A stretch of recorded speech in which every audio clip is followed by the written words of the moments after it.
Artificial intelligence का उच्च शिक्षा पर क्या प्रभाव या दुष्प्रभाव पड़ सकता है, इसी संदर्भ में हम पहुंचे हैं पंडित LR कॉलेज ऑफ इंजीनियरिंग में पहुंचे हैं, जो कि कबूलपुर बांगर फरीदाबाद स्थित है। और मैं विनोद वैष्णव आपके साथ समय समय पर शिक्षा से जुड़ी हुई खबरें दिखाने का काम करता हूं। सर, आप सभी का स्वागत है। सबसे पहले आप अपना परिचय बताएं, और इस सवाल यही है कि आर्टिफिशियल इंटेलिजेंस का क्या प्रभाव होगा शिक्षा पर। नमस्कार, मेरा नाम राहुल शर्मा है और मैं पंडित LR कॉलेज ऑफ टेक्नोलॉजी में BCA डिपार्टमेंट में HOD हूँ, हेड ऑफ द डिपार्टमेंट की पोस्ट पे काम करता हूँ। जी सर। तो जैसा कि आप पूछ रहे हैं कि आर्टिफिशियल इंटेलिजेंस का आज के युग में जो शिक्षा का क्या योगदान है, तो उसमें शिक्षा पर क्या प्रभाव पड़ेगा। शिक्षा का योगदान नहीं, शिक्षा पर क्या प्रभाव पड़ेगा। प्रभाव भी दोनों तरीके से भी पड़ रहा है, अच्छा भी प्रभाव पड़ रहा है और बुरा भी प्रभाव पड़ रहा है। बुरे प्रभाव की अगर मैं बात करूं तो आर्टिफिशियल इंटेलिजेंस आज के युग में लोगों को लग तो रहा है कि आधुनिकता है, लेकिन वो आधुनिकता हमारे मानव जीवन के लिए भी, मानवता के लिए भी हानिकारक हो रही है। क्यों? क्योंकि अगर आर्टिफिशियल इंटेलिजेंस आगे बढ़ेगी तो आदमियों की वो कमियां, नौकरी भी खा जाएगी, क्योंकि लोगों तो मशीन पर डिपेंडेंट हो जाएंगे। दूसरा, आज जो बच्चों के अंदर शिक्षा में, आज हम बच्चों को जो याद करने की जो मेमोरी है, आज सारी चीज वो डिपेंडेंट हो गए मोबाइल के ऊपर कि आर्टिफिशियल इंटेलिजेंस अपने आप याद कर लेगी, पढ़ाई भी अपने आप कर लेगी। आज की डेट में बच्चों को कुछ भी चीज याद रखने की जरूरत नहीं होती, सब उनके फोन में याद है। तो उनके जो दिमागी जो क्षमता है, कैपेबिलिटी और कैपेसिटी ऑफ स्टोरिंग मेमोरी, वो सब खत्म कर दिया आर्टिफिशियल इंटेलिजेंस ने। पहले क्या होता था, बच्चों को घर के फोन नंबर भी याद होते थे। आज बच्चों को अपने माँ बाप के भी फोन नंबर ढंग से याद हो या ना हो तो भी फोन से निकाल के देते हैं। क्यों? डिपेंडेंट हो गए वो आर्टिफिशियल इंटेलिजेंस पे। तो ये तो कमियां हैं कुछ। मैडम, आप बताएं अपने परिचय के साथ। आपसे सवाल भी यही है कि इसका क्या बेनिफिट होगा, या शिक्षा के क्षेत्र में किस तरीके से बदलाव होगा इस चीज से। इससे बेनिफिट भी है। इंट्रोडक्शन इसकी बेनिफिट ये है। परिचय के साथ। ओके, मेरा नाम सुल्ताना है। मैं PTLR कॉलेज में BCA डिपार्टमेंट में लेक्चरर हूँ, फैकल्टी, एज ए फैकल्टी। इसमें क्या है कि हमारा है थोड़ा बेनिफिट बिकॉज ऑफ कि जो हमारे बच्चों की पढ़ने की क्षमता है, ठीक है, वो ज़्यादा से ज़्यादा, इट मीन्स जो बच्चों के मेंटलिटी है वो आगे से आगे बढ़ने की कोशिश कर रही है। क्यों? क्योंकि AI आ रहा है, बहुत ज़्यादा फास्ट काम हो रहा है। इससे हमारे हेल्थ पर भी प्रभाव पड़ रहा है। हमारे हेल्थ पर प्रभाव इसलिए पड़ रहा है क्योंकि जो हमारे गुड फीचर्स ये हैं कि हम जो है ऑटोमेशंस वगैरह हो गए, डाटा एनालिसिस हो गए, क्योंकि हम डाटा को ज़्यादा से ज़्यादा डाटा को कम से कम टाइम में एनालिसिस कर सकते हैं। ये हमारे बेनिफिट्स होते हैं। आप मैडम बताएं आपका परिचय। मेरा नाम मीनू शर्मा है, मैं भी CSE डिपार्टमेंट BCA में हूँ। मीनू जी, आपसे एक सवाल है कि खास करके लड़कियों के लिए, महिलाओं के लिए AI कितना कारगर साबित होगा शिक्षा के क्षेत्र में। जैसे अब मैं बोलूँ, अगर पॉजिटिव इम्पैक्ट्स की मैं बात करूँ AI की, जैसे अब एजुकेशन सेक्टर की हमारी बात चल रही है, तो जैसे अब लड़कियां पहले कम एजुकेटेड थी, अब क्या हो रहा है कि जितना एजुकेटेड लड़कियां हो रही हैं, अगर उसमें हम विद AI अगर उनको ऐड ऑन कर दें तो वो उनके लिए ज़्यादा बेनिफिशियल होगी। जैसे लड़कियां जैसे बाहर नहीं जा पाती, तो अगर उनके लिए वो मेटा AI जैसे हमारा चल रहा है, ChatGPT, हमारी जो चल रही है, जितनी भी AI टूल्स चल रहे हैं, तो उनकी हेल्प से जो लड़कियां बाहर नहीं जा पा रही हैं तो वो उनकी हेल्प से उनको पढ़ भी सकती हैं। जैसे ये डिफरेंट स्टाइल्स भी प्रोवाइड करता है स्टूडेंट्स को।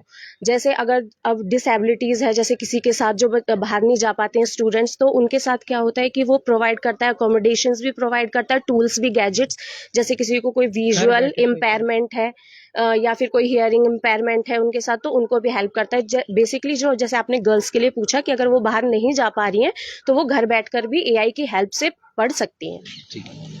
आपसे सवाल सर ये है, आपने स्मार्ट वॉच दिखाई, एक बार स्मार्ट वॉच दिखाई इनकी भी, और मेरी भी दिखाइए, और इनकी तीनों की दिखा दीजिए। जैसे हम AI की बैड इफेक्ट बता रहे हैं ना, आप कह रहे हैं कि कहीं ना कहीं बेरोजगारी बढ़ेगी, आपके कहने। हाँ जी, हाँ जी। और हम 4 लोगों से 3 लोगों ने स्मार्ट वॉच ले रखी है। हाँ जी, ठीक है जी। इसका हमें नुकसान है कि फायदा है? स्मार्ट वॉच देखिए दोस्तों, आप ये ना समझें कि हम किसी के नुकसान की बात करते हैं, सिर्फ जागरूकता के लिए हम प्रोग्राम करते हैं, तो इसलिए आप दोनों चीजों को जरूर बड़ी बारीकी से समझने की कोशिश करें जी। फायदा तो ये है, जैसे कि स्मार्ट वॉच मैंने जो पहनी है वो कुछ हेल्थ के एक तरीके से AI मान लीजिए। हाँ, ये AI का ही एक पार्ट हो गया, क्योंकि फोन से ये कनेक्टेड होती है और इन्फॉर्मेशन एनालिसिस करके हमारे फोन में देती है। ये मेरी थोड़ी सी स्पोर्ट्स और हेल्थ के बारे में, जो लोग फिजिकली एक्टिव कम हैं तो ये उनको एक्टिव करने के लिए भाई बता दिए कि तुमने इतने स्टेप चल दिए, या तुम्हें इतना स्टेप चलना है, या तुम्हें कितना पानी पीना है, कब का पानी पीना, आपको कितने घंटे स्लीप करना है, आप कितने घंटे स्लीप कम कर रहे हो, इस तरीके की ये इन्फॉर्मेशन समय समय पर आप देती ये है। कहना चाह रहे हैं कि 10 लोगों को काम एक घड़ी कर रही है तो इसका मतलब बेरोजगारी बढ़ेगी। बेरोजगारी तो बढ़ी, लेकिन आपको फायदा हो गया ना कि 10 लोग बेकार में परेशान करते हैं, 10 लोगों के पास अलग अलग आपको जाना पड़ता, बीपी के लिए अलग जाना पड़ता, वजन कराने के लिए अलग जाना पड़ता, बहुत सारी चीजें हैं। तो उसके लिए आपको एक व्यक्ति, आपको बेनिफिट भी हुआ ना, बेनिफिट भी हुआ, बचत होती है हर चीज की। बिल्कुल बिल्कुल। अगर टाइम बच रहा है तो सीधे तौर पर हाँ, आपका पैसा समय बच का रहा सबसे बड़ा है। मूल्य अगर है। टाइम बच रहा है तो पैसा बच हाँ रहा है, जी, सीधी सी बात जी। है। तो ये मुझे लगता है कि ये बेनिफिट अच्छा है। अच्छा है। अब रही बात दोस्तों, एक्चुअल मैं फिर बता दूं, ये डॉक्टर के सर्च कहती है कि जो भी घड़ियां चाहे किसी बड़े से बड़े ब्रांड के, एक्चुअल रिपोर्ट कभी नहीं देती हैं। तो आप कभी भी आप ये ना समझें कि बिल्कुल एक्चुअल रिपोर्ट है। मान लीजिए हमने दिखा दिया 15,000 फीट, इसमें हम चले तो ऐसा नहीं कि हमें एक्यूरेट दिखाया। चलिए अलग अलग चीज है। अब हम बात करते हैं मैडम, आप लोग सभी सोशल मीडिया पर हैं। हाँ जी, हाँ जी, हाँ जी। जब हम कोई अकाउंट बनाते हैं, साइन अप जब हम करते जी हैं, जी जी, तो कुछ वो हमसे परमिशन मांगता परमिशन है, मांगता है है? की, कैमरे की, मांगता है सभी स्पीकर का? की, हाँ जी, कॉन्टेक्ट्स की। कॉन्टेक्ट्स की। तो जब मैसेज की। AI यूज्ड है हाँ जी, तो क्या हमें वो परमिशन देनी चाहिए? अगर देनी चाहिए तो कितनी देनी चाहिए, अगर नहीं तो कितनी नहीं? इस पर आप विस्तार से आप बताएंगे। जैसे ये है कि इसमें 3 ऑप्शंस होते हैं कि या तो व्हाइल यूजिंग द ऐप, इसमें एक ऑप्शन भी होता है कि जैसे AI हमें प्रोवाइड कर रही है ये चीज, तो हम जब उस ऐप को यूज करेंगे तो तभी हम अपनी लोकेशन प्रोवाइड कर सकते हैं, अदरवाइज उसके बाद वो लोकेशन हमें नहीं मिलेगी उनको। तो बस इतना ही। हाँ जी। चलिए धन्यवाद। आप बताएं। इसमें ऐप का एक फीचर ये था कि ऐप के साथ, आप बोलते हाँ, कि ऐप के साथ जब हम, आपने बोला कि डेटा, वो हमारा डेटा भाई लेंगे, ये चीज़ है, उससे हमारी जो पर्सनल इन्फॉर्मेशन है वो भी जा रही है। तो ये एक तरीके से क्या चीज़ है कि अगर मान लीजिए मैं कोई बैंक, मतलब बैंक में मेरे ट्रांजैक्शन अच्छी हो रही है, तो उससे मेरे बारे में एनालिसिस कर लेंगे वो लोग कि भाई मैं कितने खर्चे कर रहा हूँ, कितने नहीं। तो मेरा कुछ ना कुछ ऐसा पर्सनल डेटा जो मैं दूसरों को ना दिखाना चाहूँ, वो भी AI उसमें से। देखिए मैं आपसे इसलिए बात करूँगा, आप लोग इस फील्ड से जुड़े हुए, हम AI से संबंधित बात कर रहे हैं ना। हाँ जी, हाँ जी, हाँ जी। अगर मैं थोड़ा भी अलग हटता हूँ तो मुझे रोक देना आप जरूर। नहीं, कोई बात मैडम आपसे सवाल अब ये है, फेसबुक पर आप हैं, इंस्टा पे हैं, किसी पे भी हैं? हाँ हूँ, बट अच्छा नहीं, आप वो मत बताइए कि आपका क्या है, यूजर नेम मत बताइए, सिर्फ आप हैं। ठीक है। हाँ अच्छा आप हैं तो आपसे एक सवाल है कि आप देखते होंगे फेसबुक पर, हाँ जी, उसमें वो आपका लोकेशन का एड्रेस मांगता है कि अगर आप चाहते हैं कि हमेशा लोकेशन पता चले आपके फ्रेंड्स को, हाँ, तो आपने देखा होगा एक ऑप्शन, उसमें ये दिखा आता है कि 5 किलोमीटर दूरी पर ये व्यक्ति इस फेसबुक को यूज कर रहा है। आपने शायद नोट किया हो कभी, हाँ जी, या 2 किलोमीटर की दूरी पर कर रहा हाँ है। जी, हाँ जी। इससे क्राइम होने के चांसेस भी ज्यादा बढ़ जाते हैं और फायदा भी हो सकता है, दोनों ही बातें। तो इसी तरीके, और कई बार आप अपने डेट ऑफ बर्थ जब मेंशन करते हैं, हाँ जी, पूछता है ना वो भाई आपकी डेट ऑफ हाँ, बर्थ क्या है, सारी चीजें पूछते आपके हैं, personal बर्थ डेट क्या है, हाँ। सारी चीजें पूछता है वो। तो क्या वो हमें देनी चाहिए, हाँ या ना? अगर देनी चाहिए तो क्यों, नहीं देनी चाहिए तो क्यों? कौन बताएगा इस पर तीनों में से? नहीं देनी चाहिए, क्यों नहीं देनी चाहिए? क्योंकि हमारी पर्सनल इंफॉर्मेशन सारे बच्चों सबको पता लगती है। ठीक है, क्योंकि अबाउट लिखते हैं हम, हमारी पूरी इन्फॉर्मेशन जाती है वहां पर। ठीक है, कि किस डेट में हम बॉर्न हुए हैं, ठीक है, और हम तो क्या मेल सच नहीं बताना चाहिए हमें? हाँ सर, एक्चुअली सबको बताना जरूरी नहीं होता है सच।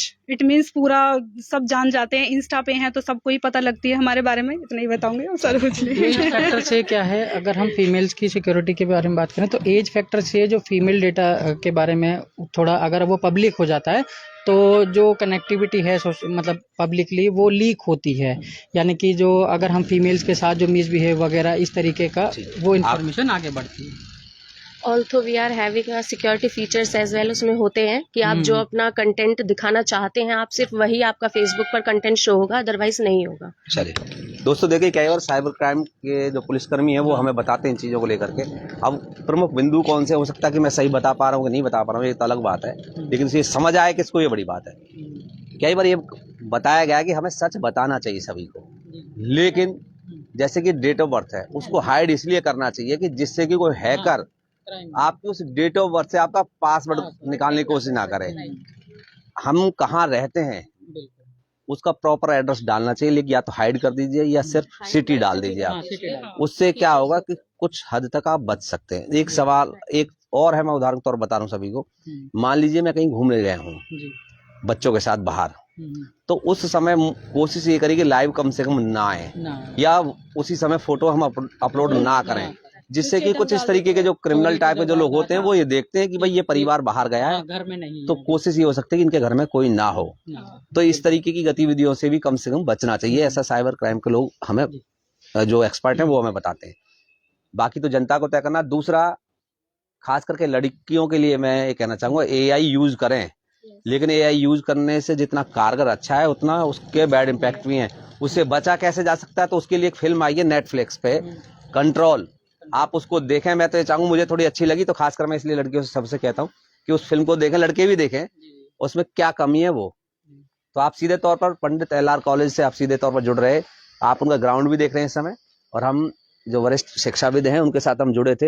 हो सकता है कि हमने कुछ एआई से संबंधित कुछ चीजें अलग से दिखाने की कोशिश की हैं। आने वाले समय में हम किसी और कॉलेज में जाएंगे और उनसे हम बातचीत करेंगे। धन्यवाद।